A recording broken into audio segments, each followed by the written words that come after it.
Fala, fãs de basquete do Brasil e do mundo inteiro! Esse é o Poste Baixo NBB, isso mesmo, estamos de volta para falar do basquete brasileiro, basquete jogado por aqui. E por que não? Está de volta aqui o grande badalado Davi Gomes. E aí, Davi, tudo bem, velho? Pô, tô bem, né? Pós-introdução, assim, o grande badalado, não sei, mas é bom estar de volta, né? Para falar do NBB que voltou bem, né? Já tem um mês aí de campeonato, então, grandes emoções por enquanto, né? Então, feliz de estar de volta. Pois é, muitas mudanças, né, no cenário do NBB. A gente que costuma falar um pouco mais do Minas aqui, temos agora um outro time na cidade. Existe um outro time na cidade, mas que mora aqui no Barro Preto, perto daqui da minha casa. Então tá dando para acompanhar o Cruzeiro Basquete, iniciativa muito legal. O time que é apoiado pela prefeitura de Itatiaiuçu, que é uma cidade aqui do interior de Minas, e já teve até clássico, né, Davi? Teve clássico já entre o Cruzeiro e o Minas Tênis Clube. Então a gente tem um bocado para falar aí dessas duas equipes. Bom, vamos começar pelo Minas, né, Davi? Que a gente acaba tendo um pouquinho mais de conhecimento, estando um pouquinho mais próximo já há algum tempo. O que você achou, né? O Minas, vamos falar, vamos dar um panorama geral aqui. Do Minas saiu Baralli, seu armador principal, Rafa Mineiro, o Scott Machado, que era ali o segundo armador, né? Não necessariamente reserva, às vezes jogava junto com o Baralli. O que eu tive de informação parece que o Scott Machado se aposentou e estava nos Estados Unidos, mas não sabia qual ia ser o próximo passo na carreira. Parece que ele não estava muito bem já fisicamente no ano passado. O Franco Baralli, argentino, que era um jogador muito importante, foi para o Flamengo, mas acabou sofrendo um acidente lá, foi atropelado por uma moto e acabou se machucando pela temporada toda. A gente lamenta aí por conta disso, né? Realmente uma fatalidade. E o Rafael Mineiro, que foi para o SESI Franca, time que ganhou do Minas na final do NBB do ano passado. É, Esses foram os principais, né, Davi? As principais saídas. Você quer destacar mais alguma coisa? O que você tem a dizer? Como que você encarou aí a saída desses três? Teve a série do Jeremy Howell também, né? Assim, não era Ah, sim. espetacular no Era elenco, né? titular Mas também. É, fazia ele parte da rotação, querendo ou não, então a série dele também eu destacaria. Por ser um cara importante, era um cara que jogou em minutagens, né? Jogou muito no final. Então, acho que esses quatro foram as principais saídas, assim, se comparar com os anos anteriores, né, de uma passagem de temporada para outra. Talvez essa tenha sido teve mais mudança, acho que no estilo de contratação, porque era até curioso, né? O Minas ele vinha de 2, 3 anos seguidos tendo armadores argentinos, né? Assim, vinha desde lá o Chusito ainda jogava, tinha o Baralho veio nessa leva também. Então foram modos de jogar, jeitos de jogar que o Léo Costa apreciava mais um pouco mais. Uma vez eu até tive a oportunidade de perguntar para ele o porquê da escolha de jogadores argentinos para armar. Ele falou que era pura coincidência, então assim, mas era curioso no caso, né? E agora ele já vem para um time um pouco mais físico, né? Um pouco mais de um basquete mais intenso, né? Que contratou mais americanos para jogar agora. Então, um time que hoje, se escalar o time titular do Minas, vai ter ali quatro estrangeiros, né? Três americanos, um argentino e um brasileiro. Então é curioso ver essa mudança de jeito de jogar da equipe, né? De como eu vinha jogando antes para o que vem jogando agora. Para quem acompanha os jogos do Minas, vê que nesse início de temporada foi um pouco lento, apesar de estar 7-0 na pois temporada. é, vamos atualizar aqui a galera, que as chegadas, né? Eu falei das saídas, e com a saída do Rafa Mineiro, outras coisas vão acontecendo, né? Eu até comentei isso no texto que eu escrevi sobre o Minas e Franca no Substack do Poste Baixo. Quem segue as nossas redes pode acompanhar lá. que foi a aparição em mais minutos do Vini Silva, né? Está praticamente assumindo a titularidade, veio mais ou menos, ficou no lugar do Rafa Mineiro ali. Parece que ele tomou mais minutos, né? Não ficou exatamente. Mas vamos falar aqui das chegadas, né? Do Minas. A gente tem. Chegou o Eric McCree, né? O que você achou até agora, né? O McCree é um dos americanos, 2,3 metros. O que você achou dele aí até agora? Então, das principais, das contratações, na verdade, por enquanto é o que vem sendo melhor, né? O que acredito que sentiu menos impacto de estar jogando. Assim, claro, uma das contratações, duas delas foram brasileiras, né? O Fischer e o Rachampo, daqui a pouco você vai citar, mas dos americanos, né? Dentre ele e o Darrell Davis, o outro armador, o McCree, talvez de todas as contratações, talvez tenha saído melhor até agora. É um cara que é mais físico ali do que alguns outros, né? Vai tentar um pouco mais um jogo de baixo dentro do garrafão, mas é um cara que carrega muito a bola também, é diferente, né? Apesar dele ser um ala pivô, né? Ele é um 4 ali, que seria para substituir o Mineiro, por exemplo. O Mineiro é um cara que, por mais que ele tenha 2,8 metros, é um cara que arremessava muito de fora, né? Era uma opção a mais para um arremesso. O McCree é um cara que leva muita bola da quadra de defesa para a quadra de ataque. Então, marcar um jogador desse é sempre muito difícil, porque normalmente os marcadores dele vão ser caras muito altos, né? Então, assim, se ele é um cara que bota a bola, fica com a bola para ele, abre uma ISO, né, numa isolation ali, ele contra o marcador um pouco maior, ele tem esse sai maior. Então, ele vai ser mais rápido, vai ser mais ágil que esses caras e tem o arremesso também. Então, o McCree de todos esses jogadores que o Minas trouxe, na minha visão, é aquele que tem saído um pouco melhor por enquanto. Mas a evolução dos outros é visível, assim, né? Acho que vai passar um a um, assim. Mas, por exemplo, o armador, o David Júnior, ele começou um pouco mais lento, tudo mais, mas nos últimos jogos deu uma melhorada, né? Claro, assim, não é muito parâmetro. A gente está gravando aqui um pós-vitória do Minas contra o Rio Claro. O Rio Claro é um dos piores times da liga. Mas mesmo assim ele fez ali o que se espera dele. Então, mas voltando a falar do McCree, é um cara que, com certeza, lá na frente, quando a gente for fazer a retrospectiva dos jogadores que vieram essa temporada, um dos que vai ser lembrado por ter feito uma temporada até agora muito boa. Pois é, você citou aí, né, o Darrell Davis, também é armador de 1,96 m.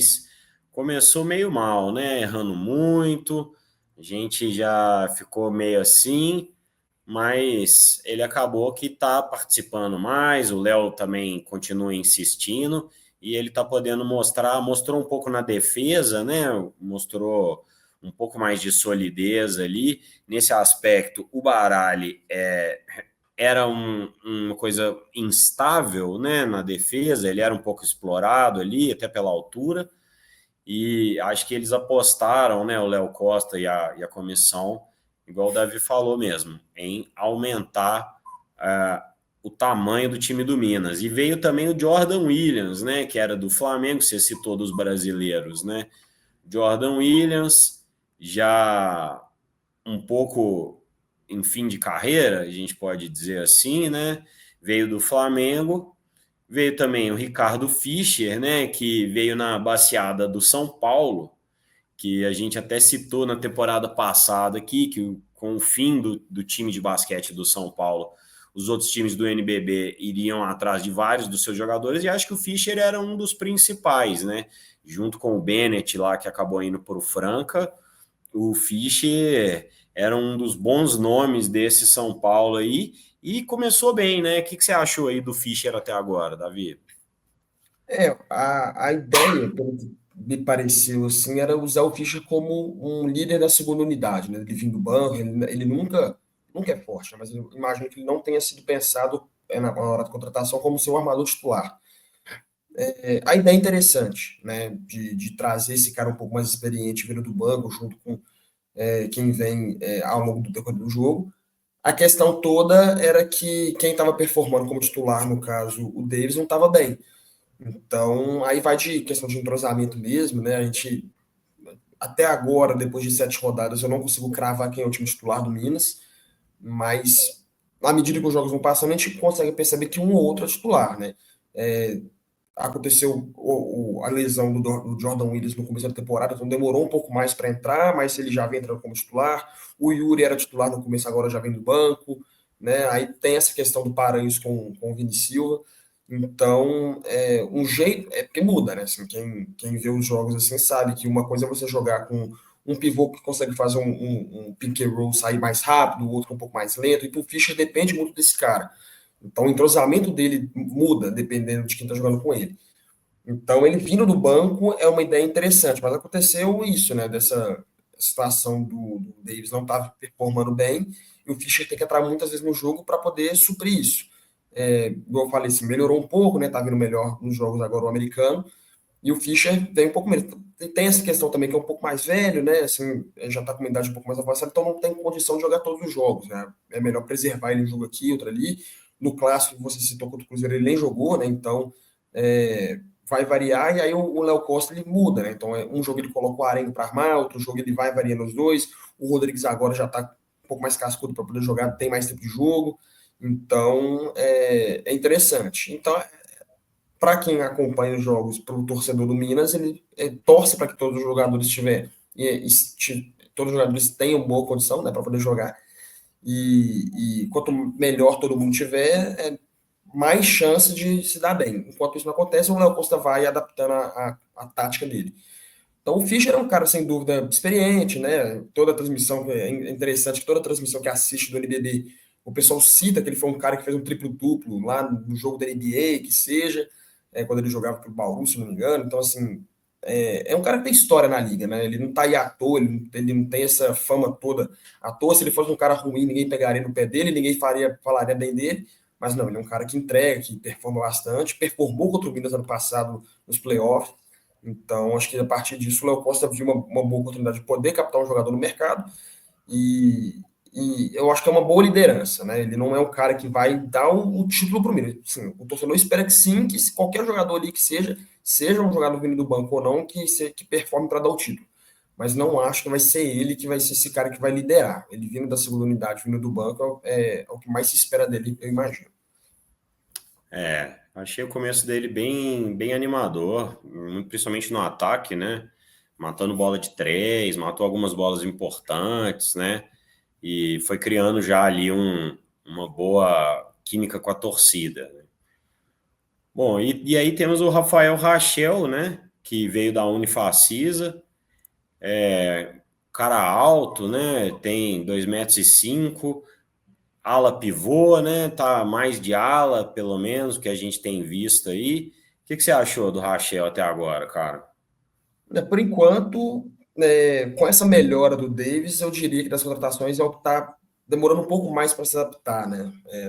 Pela concorrência que ele tem, então, se pensar hoje que ele pode jogar numa posição 4, numa posição 5, ele é o terceiro para cada opção, uma vez que vai ter o McCree, vai ter o próprio Jordan Williams para jogar na 4, o Vinicius e o Paranhos para jogar de pivô, então assim, o Rachão ele vai acabar entrando nos jogos, é um cara que bom, estava na seleção sub-23 que ganhou dos Estados Unidos no torneio no meio do ano, então é um cara novo, é um cara que o Minas trouxe para poder desenvolver agora nessa temporada, que performou muito bem na Unifacisa. Eu acredito que tem um pouco dessa questão também de pressão, né? A Unifacisa, apesar de ter um projeto muito legal, muito bem feito lá em Campina Grande, não tem a pressão que um time do Minas tem para ganhar torneios de imediato.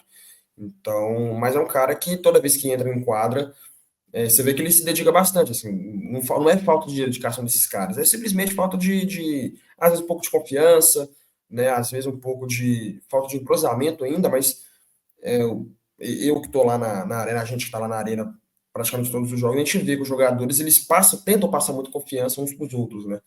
Então, se ele entrou em quadra lá, os caras do banco, quem está em quadra, de imediato já vão lá, dão um apoio. Se ele erra uma jogada, ele tenta de novo, né?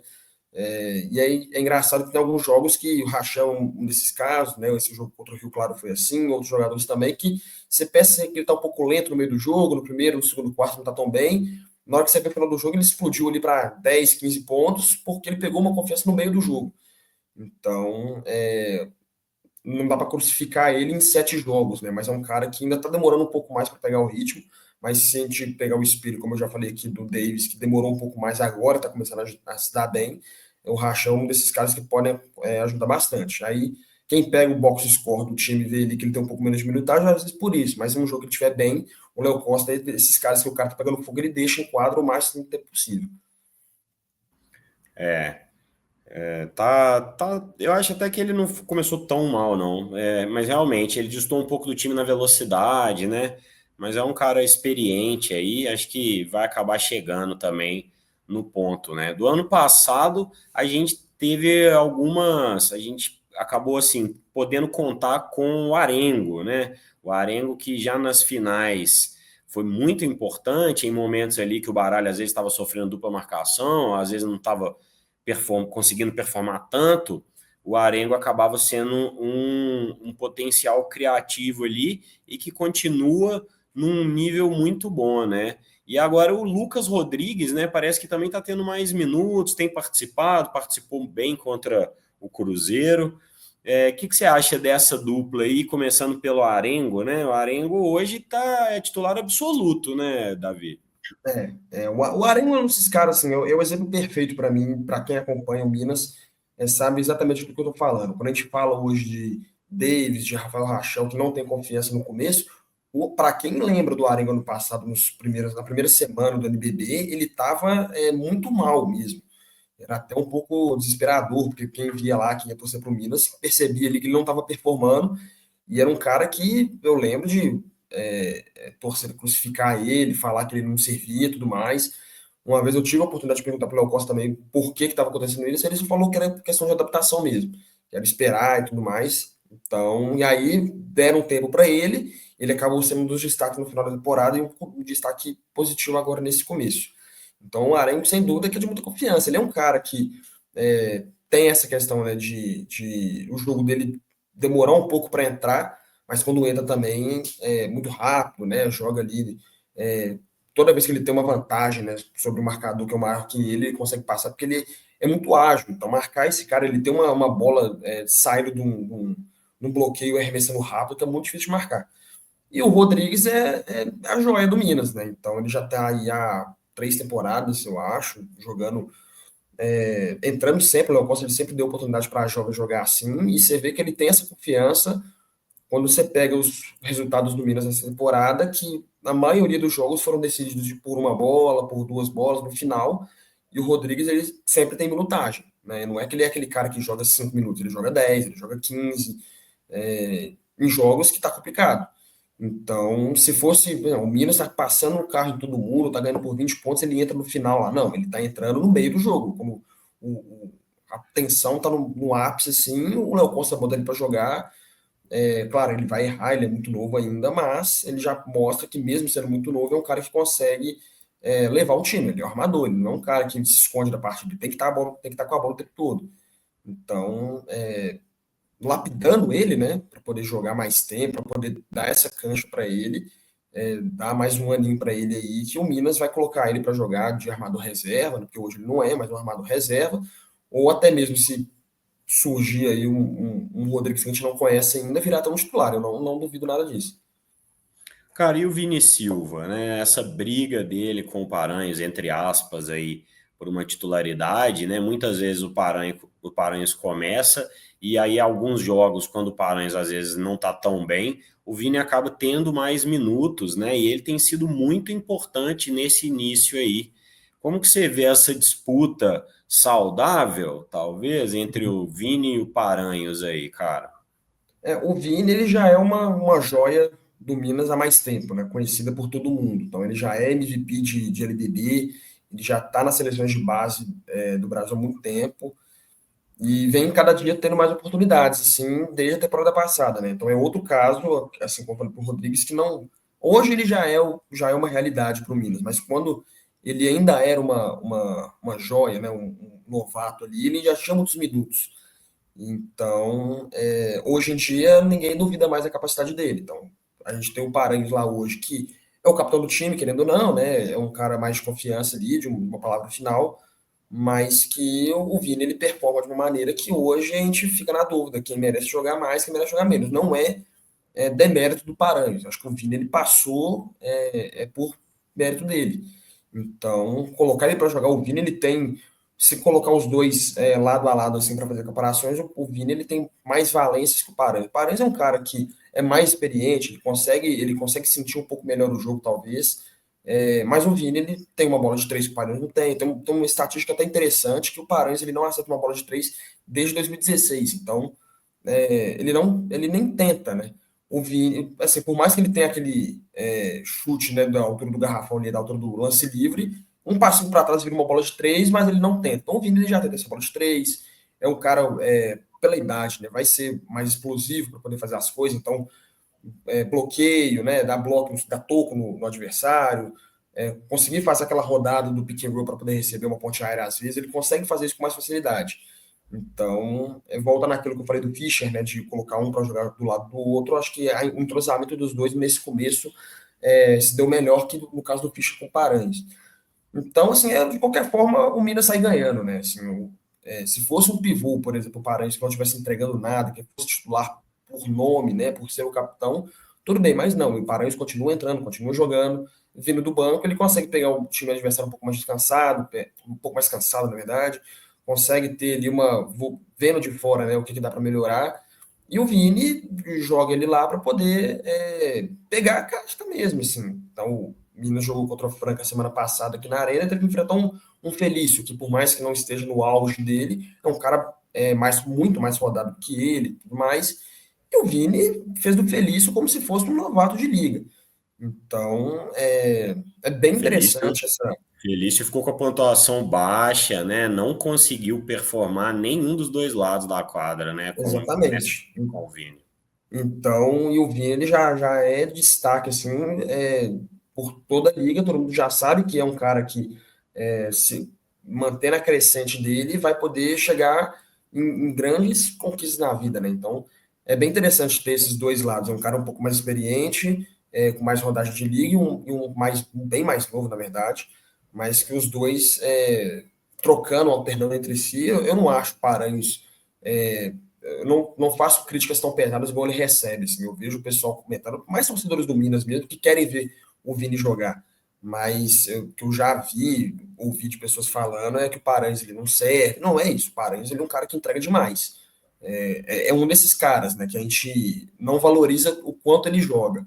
O Minas ele tem dois pivôs assim que eles podem começar tão um pouco lento, mas vai acabar o jogo ali, um vai estar com 20 pontos, outro vai estar com 15. Um pegou 10 rebotes, outro pegou 8. Então, uma dupla, né, de pivôs que não acho que consigam jogar juntos, né, diferente, por exemplo, quando jogava o Rafael Mineiro, mas que saindo um do banco e alternando entre eles, o Minas ele tem provavelmente a melhor dupla de pivô do Brasil. Não consigo pensar. Pivôs, assim, titulares e reservas, né? A gente considerar que o Lucas Dias é um pivô, o Franca vai ter, mas é bem interessante a forma como os dois jogam e entregam para o Minas.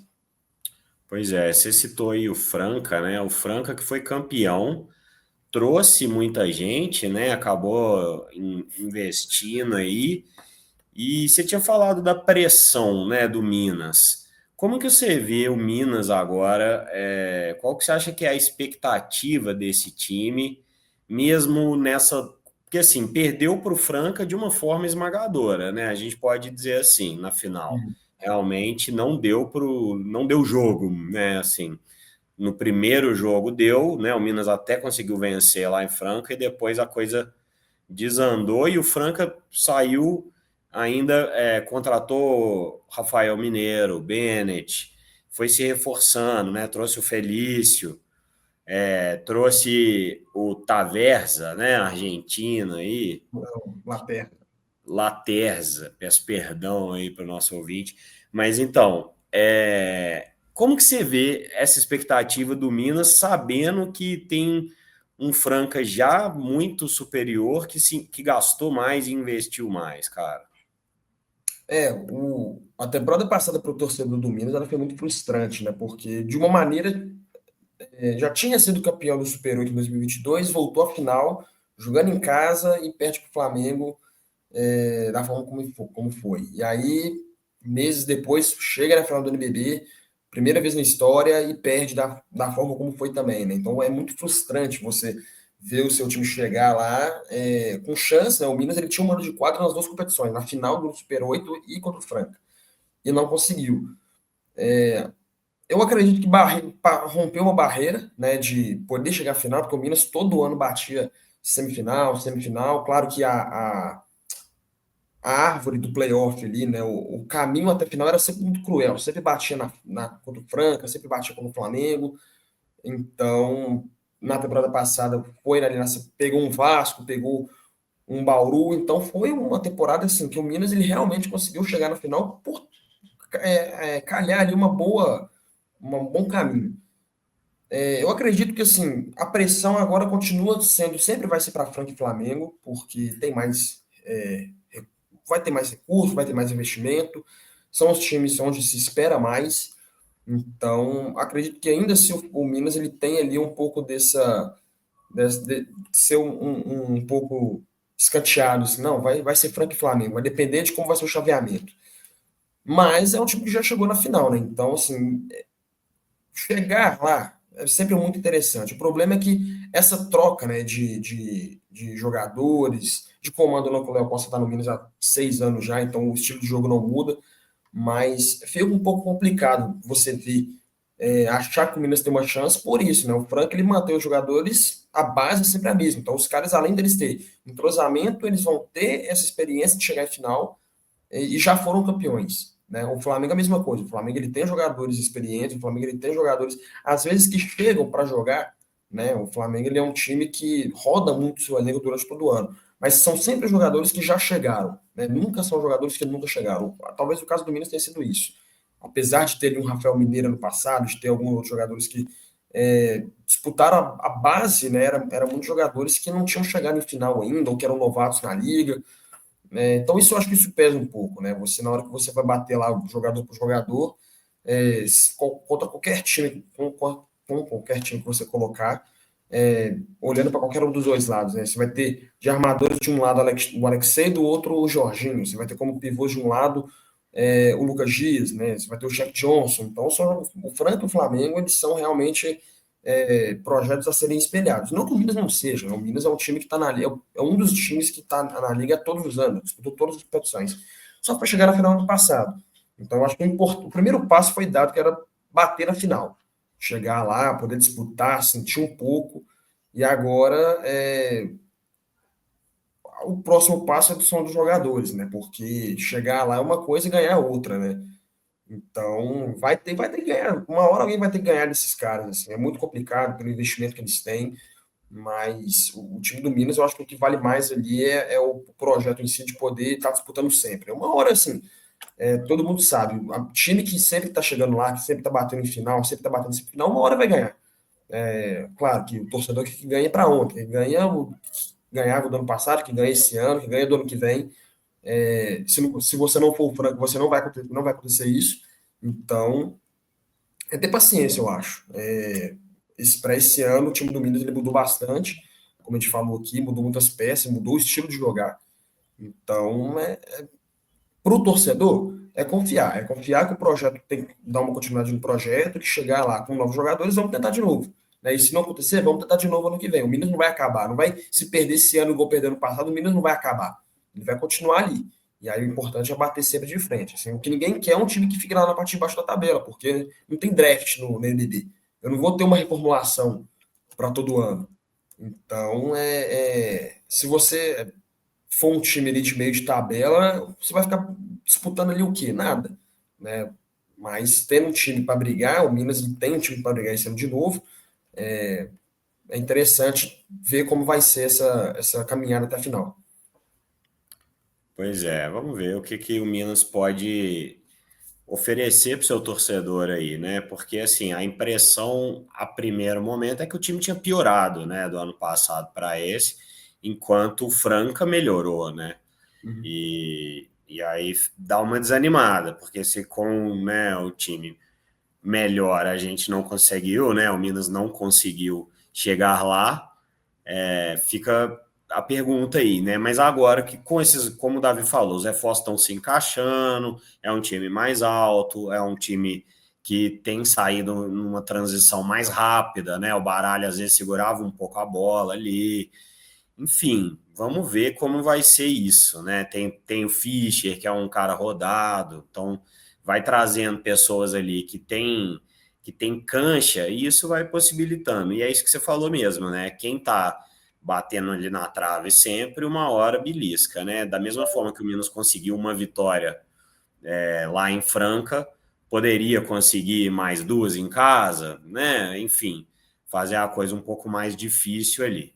Bom, então vamos falar do outro time da cidade aí, que é o Cruzeiro Basquete, né? Um projeto muito legal. Tô bem feliz aqui de existir o Cruzeiro Basquete, mas começou devagar, né? Eu conversei com o Thiago Pérez, que é o técnico do Cruzeiro, no jogo contra o Minas. Ele saiu bem satisfeito, né? No jogo contra o Minas, o Cruzeiro jogou bem, conseguiu ficar pelo menos até o intervalo, o tempo todo 1 ou 2 pontos atrás do Minas ali, e isso, né, com aquela atmosfera ali da torcida, foi na casa do Cruzeiro e tudo mais, foi bem interessante, assim, o que o Cruzeiro fez contra o Minas. Depois, no terceiro quarto, o Jordan Williams e o Arengo começaram a jogar mais, o Vini Silva também, né? O Vini Silva foi muito dominante.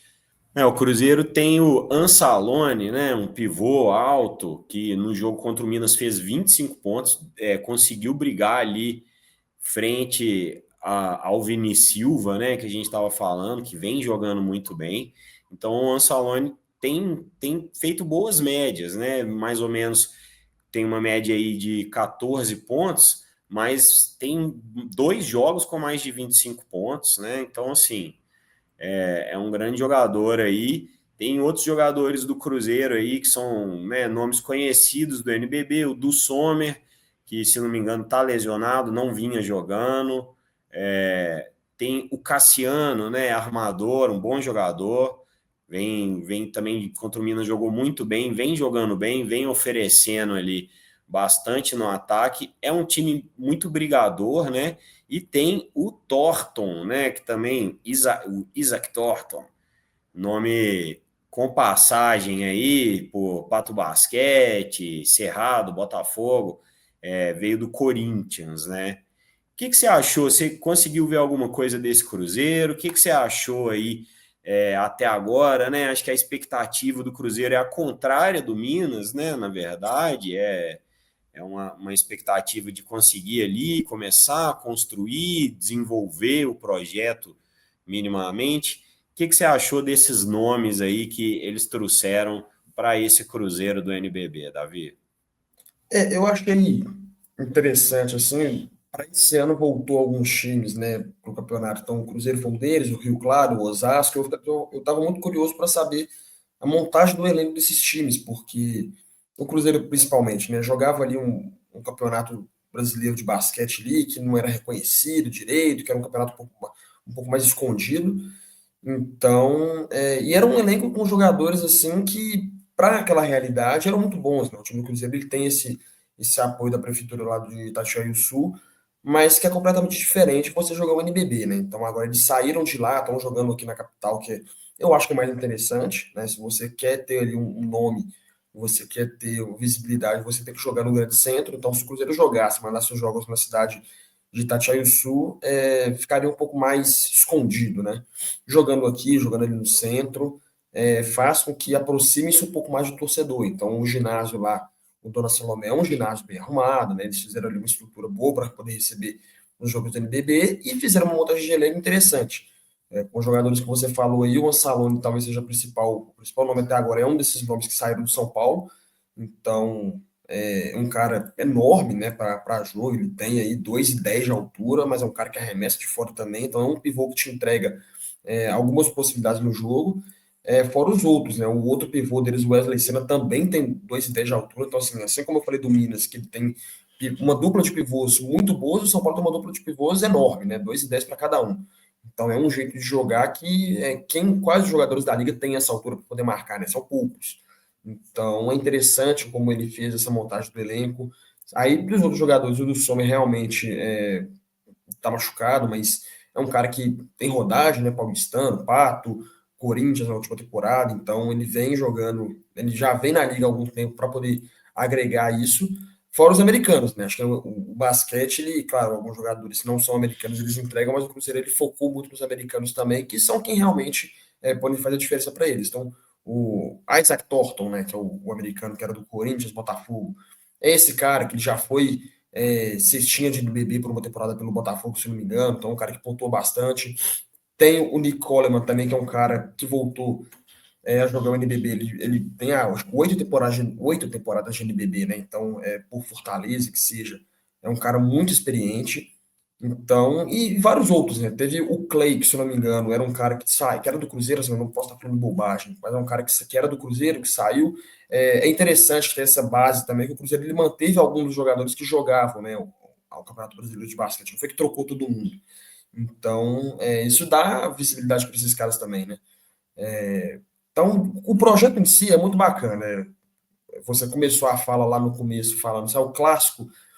É clássico porque é regional, né? Ainda não tem todo esse olhar de você falar com Minas e Cruzeiro é um clássico do basquete, porque não é.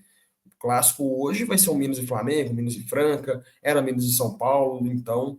Mas é interessante ter dois times na cidade para poder acompanhar. E tem essa rivalidade, né? Assim, a gente, como torcedor do Minas, torce para que esteja no alto patamar ainda, mas que é interessante também ter um time aqui na cidade fazendo sombra, né? Então, à medida que o Cruzeiro vai melhorando ali o seu elenco, vai tendo mais oportunidades no NBB, é interessante que daqui a 2, 3 anos, se tiver um investimento ainda, bater de frente com o Minas. E aí vira um Campeonato Mineiro de basquete fica mais interessante, o Cruzeiro disputar ligas sul-americanas fica interessante também, porque aí igual em outros esportes, né? Clássico serve para um time puxar o outro. Se um time tá mal, ele vai olhar para o seu rival que tá bem e vai querer copiar. Então, ter o Cruzeiro é interessante também para poder ter um time a mais por perto, né? Você ter um time na cidade como Belo Horizonte, que é muito grande, né? Que é um dos principais times da liga, era muito legal, mas ter dois ajuda a fomentar um pouco mais a liga e a competição interna aqui no estado. É isso. No dia do jogo, né, entre o Minas e o Cruzeiro, na verdade, entre o Cruzeiro e o Minas, que foi na casa do Cruzeiro, a atmosfera foi o que mais me chamou a atenção, assim, eles realmente mobilizaram a torcida, né, para ir para lá, então foi aquela coisa um pouco organizada de futebol, com tambor, bandeiras e tal, o que dá uma atmosfera bem legal. E tinha torcedores do Minas também, tinha uma área lá reservada, a torcida do Minas compareceu, cantou e tal, e ficou um pouco aquela, de vez em quando a torcida do Cruzeiro fazia um silêncio, a do Minas puxava alguma coisa, levava uma vaia, mas tudo na paz, né? Num outro astral que não é muito que a gente costuma ver no futebol às vezes, né? Acho que o bom também, o bom jogo que o Cruzeiro fez acabou deixando o pessoal animado, né? Porque se fosse ali um massacre, talvez ia desmobilizar mais rápido e tudo. E o Cruzeiro está com 2 vitórias só, né? Já teve 9 jogos, são 2 vitórias. Que você acha que dá para esperar? Assim, que você esperaria do Cruzeiro? Na verdade, são 7 jogos, 2 vitórias, né? Ganhou do Do Bauru e do Bauru Pato. e do Pato. O que você esperaria desse Cruzeiro? Você acha que dá para chegar num playoff aí? O que você imagina, cara? Assim, chegar em playoff, ó, é uma liga com 20 times que quase todos vão para o playoff, né? Então, até 16, né? eu acredito que a liga deveria voltar com o regulamento antigo lá, porque ter mais times em playoff quer dizer que você tem mais jogos, vai ter mais receita ali de patrocínio de verba de televisão, mas você premia um time que não tem capacidade de estar ali, né? Então, às vezes, é interessante você olhar para a parte de baixo da tabela com os times que vão para playoff, mas ao mesmo tempo tem que olhar para cima lá com os times que fizeram uma boa campanha, que estão brigando lá em cima, vão ter que fazer 2, 3 jogos a mais do que outros. Então, às vezes não é vantajoso para eles. O que eu espero do Cruzeiro é o que está acontecendo hoje, né? Assim, eu não acho que vai disputar ali nem meio de tabela, vai ser um time para baixo mesmo, mas com isso que a gente falou aqui da tabela, pode pegar um playoff, né? Então, tá ali disputando, tá ali jogando com os times que têm mais entrosamento, que tem mais tempo de NBB, é interessante para eles como projeto. Mas pelos jogadores em si, são jogadores bons, assim, porque com essa contratação desses jogadores que às vezes não eram destaque em um time ou outro, né? Então, assim, eles conseguiram pegar ali uma Salune que era um destaque do São Paulo, mas que o projeto acabou. Se o São Paulo continuasse, provavelmente o Salune não viria para o Cruzeiro. É complicado você conseguir grandes jogadores que vão decidir muitas coisas para você, né? Então, um ou outro ali que a gente comentou aqui, o próprio Thornton, tal, o Coleman, que são jogadores que têm destaque na liga, não vão carregar o Cruzeiro sozinho, eles dependem de outros jogadores. Então, a briga do Cruzeiro vai ser realmente na parte de baixo. A questão toda é, se eles vencerem ali uma quantidade mínima de jogos, vai bater um playoff. E aí, o playoff é tiro no escuro, é você disputar com o time que é melhor que o seu, porque o Cruzeiro vai disputar contra o time que é melhor que o dele, mas em 3 jogos ali, ele pode ter uma chance de passar. Então, não acho que o torcedor cruzeirense ele deve olhar para esse projeto hoje achando que é futebol e que vai ganhar tudo. Não vai. E vai demorar. O que ele pode fazer nesse começo é apoiar mesmo, vai no ginásio, a diretoria, não sei quem comanda lá, abaixa um pouco o valor do ingresso, porque tá caro, né, não tá barato para ir ver o Cruzeiro jogar, tá R$ 30 o ingresso para um jogo de NBB, que é um time que briga na parte de baixo da tabela. O Minas, por exemplo, o ingresso na hora é R$ 20, é um time que briga lá em cima. Então, se a diretoria do Cruzeiro quiser mesmo encher o ginásio para poder apoiar o time mesmo, os jogadores verem que a torcida está do lado deles, a diretoria está do lado deles, faz uma promoção, abaixa um pouco os ingressos. Jogos de NBB normalmente são 2 por semana, então faz um pacote de 2 jogos por R$ 30, aí para ver se a torcida vai. Porque o que vale mais nesse momento não é o time ser bom ou ruim, o que vale mais é o apoio da torcida. Porque já não basta o time ser limitado. Se você coloca um ingresso caro ou não ajuda o pessoal aí, vai ser um time limitado com um ginásio vazio. E aí vira um time que ninguém vai querer ver. Né?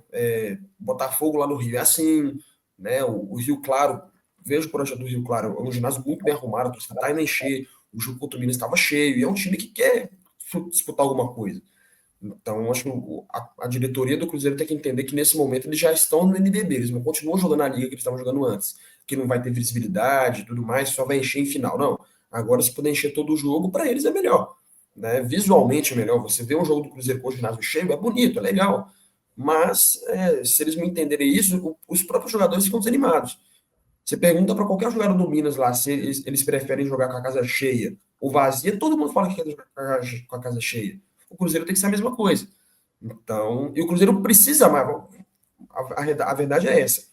E esse é dos artifícios de um time de futebol entrar numa liga de Exatamente. basquete, né? Contar Exatamente. minimamente com uma torcida ali que já é construída, já é consagrada, né? Exatamente. Então, assim, comparando os dois times daqui, o Cruzeiro precisa mais da sua torcida do que o Minas, por exemplo. O Minas tem um bom time. Se vamos pensar no mundo que todos os jogos são em portões fechados. Quem tem mais chance de ganhar mais jogo? O Cruzeiro ou o Minas? Então, assim, o Cruzeiro depende da sua torcida. O jogador que vai jogar no Cruzeiro, ele vai jogar numa grande instituição, que é maior no futebol, com certeza, mas que tem uma torcida ali que vai querer apoiar. E aí acontece o contrário. O time do Minas, que tem um time que já é muito bom, a torcida está indo lá, está enchendo o ginásio. O Cruzeiro, nesse comecinho, eu acredito que até vai encher, porque é novo, é novidade. O Cruzeiro está jogando NBB, bateu o meio de temporada, o time está lá embaixo. Se não fizerem alguma coisa para poder chamar o torcedor, vai deixar eles para lá. E aí não vai acompanhar, e os próprios jogadores devem ficar desanimados. Então, Eu achei legal o que eles fizeram no clássico, né, contra o Minas, que foi o jogo de 11 horas da manhã, então tinha um envolvimento das pessoas que estavam ali frequentando o clube, né? Quem não conhece, o ginásio fica dentro do clube social aqui do Cruzeiro, e aí tinha esse envolvimento, as pessoas ali de olho, entrando e saindo. Então, mas achei, por exemplo, lado negativo, não levaram o raposão, nem raposinha, nada, não trouxeram nenhum mascote, né? Que é uma coisa que já é comum no basquete, o Minas tem lá o Max. Então, assim, tem que ficar mais atento mesmo nessas ações aí, mas de todo jeito é um projeto massa, legal que está existindo, e assim, conseguiu nomes legais, né? Acho que com um pouco mais de entrosamento e tal, pode ser que fique um pouquinho acima do que está hoje ali, né? Ainda na parte de baixo da tabela, mas podendo ganhar mais alguns jogos, né? Oferecer mais cansaço ali para os outros times, né? Cara, acho que é isso, né? Já estamos aqui estourando o tempo. Palavras finais aí no nosso poste baixo dessa temporada? Só vou dar uma última fala sobre o Cruzeiro aqui. O Cruzeiro ele pode, hoje, né, dependendo de como for o investimento deles lá, tomar o lugar que era do São Paulo, né? Porque são poucos os times, instituições que tem um time de futebol que está no NBB, hoje Corinthians, Botafogo, Vasco, Fortaleza, não são tantos, né? Flamengo, time de São Paulo, então o Cruzeiro entra nessa vaga, né? Como um time assim que pode brigar lá em cima. Esses times que eu citei aqui não tem esse investimento todo para poder brigar lá em cima. Tem times bons, né? O Corinthians é um bom time, o Flamengo vai brigar lá em cima sempre, mas o São Paulo era um time que sempre chegava, né? Chegava em quarta de final, semifinal, disputava uma VCLA aqui, outra ali. Então o Cruzeiro ele pode tomar essa vaga do São Paulo. Então é interessante o torcedor acompanhar, tá lá torcendo. Sei que é uma novidade para eles, né? É difícil acompanhar aqui o NBB ir nos jogos, né? 2 jogos por semana. Os horários às vezes são um pouco complicados porque normalmente são à noite, 7 horas da noite, 7h30, então é um horário que o pessoal não consegue chegar por conta do trabalho. Mas seguir o time, acompanhar, ver como é que são os jogos. O basquete é um jogo 2 jogos por semana, então não vai ganhar todos os jogos. O time não é o Franca que vai ganhar todos os jogos igual foi há 3 temporadas atrás, né? Não é o Minas que vai ter uma temporada ali de, né, que seja 30 vitórias e 4 derrotas. Não vai ser isso. Vai perder bastante. Mas tem que entender também que tem fases, né? Vai ter essa fase de primeira fase, vai ter a temporada regular. Quando chegar nos playoffs, aí sim, aí tem que acompanhar para poder ver como é que tá o time. Então, o que eu diria para o torcedor cruzeirense que está começando agora a acompanhar o NBB acompanhar o time mesmo, assim, não achar que ele vai ser o seu time de futebol, ele é o seu time de basquete, são duas coisas diferentes. Né? O meu time de basquete é diferente do meu time de futebol e é diferente do meu time de outro esporte, nunca vai ser igual. Então, o jeito de você torcer é diferente, né? Eu acho muito bacana torcidas que vão apoiar o seu time, né? Quando tem um jogo Minas e Flamengo, que vem a torcida do Flamengo, ela é sempre bacana porque cria essa rivalidade dentro do ginásio, mas a maneira como torcer é diferente uma da outra. Então, é muito legal ter lá mais um time lá para poder acompanhar. Assim, eu não vou dizer que eu vou torcer para o Cruzeiro, né? Mas não posso falar também o porquê, eu sou imparcial aqui. Só que vai lá, quem puder torcer, vai lá e torça. Não, não conta com a minha torcida, eu conto com a torcida de vocês, na verdade. É isso, cara, é isso. Bom, podemos dar aqui por encerrado. Eu estava vendo as coisas do BCLA desse ano, né? Que está Flamengo, Franca e Minas novamente. Mas eu vou deixar para o próximo episódio para a gente falar. Saímos no grupo com Boca Juniors, o Minas, então a gente vai ter que desembolar, mas a gente deixa para um episódio mais futuro aí, mais para prender a atenção, quem sabe, dos nossos ouvintes. Davi, foi um prazer, valeu demais e até a próxima.